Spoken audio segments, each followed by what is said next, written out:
യുടെ പേര് മൈസൂർ കടുവ. വർഷങ്ങൾക്ക് മുമ്പാണ് മൈസൂരിൽ ടിപ്പു എന്നൊരു വീരപ്പൻ ഉണ്ടായിരുന്നു. ആരുടെയും മുന്നിൽ തല കുനിക്കാത്ത രാജാവായിരുന്നു അദ്ദേഹം. ടിപ്പുവിൻ്റെ ഭരണത്തിൽ അയൽരാജ്യക്കാർ അസൂയപ്പെട്ടു. അവർ ടിപ്പുവിനെ തോൽപ്പിക്കാൻ ബ്രിട്ടീഷുകാരുടെ സഹായം തേടി. അങ്ങനെ നൈസാമിൻ്റെ സൈന്യവും മഹാരാഷ്ട്ര സൈന്യവും ഇംഗ്ലീഷു പടയുടെ ഒരേ സമയം ശ്രീരംഗപട്ടണത്ത് വെച്ച് ടിപ്പു സുൽത്താനെ സൈന്യവുമായി ഏറ്റുമുട്ടി. 3 ഭാഗത്തു നിന്നും പ്രതീക്ഷിക്കാതെ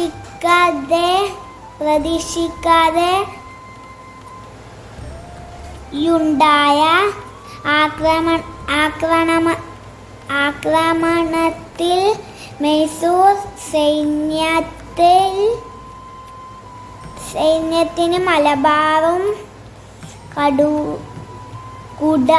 കുടകും ഉൾപ്പെടെയുള്ള സ്ഥലങ്ങൾ ഇംഗ്ലീഷുകാർ വിട്ടുകൊടുക്കേണ്ടതായി വന്നു.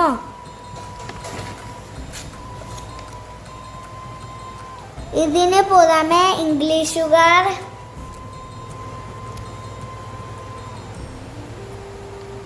പറഞ്ഞ പണം 8-10 വയസ്സായ ആൺമക്കളെ ബ്രിട്ടീഷുകാർ തടവിലാക്കുകയും ചെയ്തു. മക്കളെ പിന്നീട് ബംഗാളിലേക്ക് കൊണ്ടുപോയി പണം എത്തിക്കാൻ കഴിയാത്തതിനാൽ ഇംഗ്ലീഷുകാർ വീണ്ടും ടിപ്പുവിനെ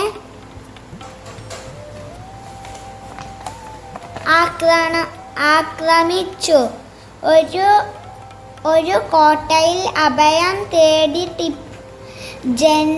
ജന്മനാടിന് വേണ്ടി പോരാടി മരിച്ചു വീണു.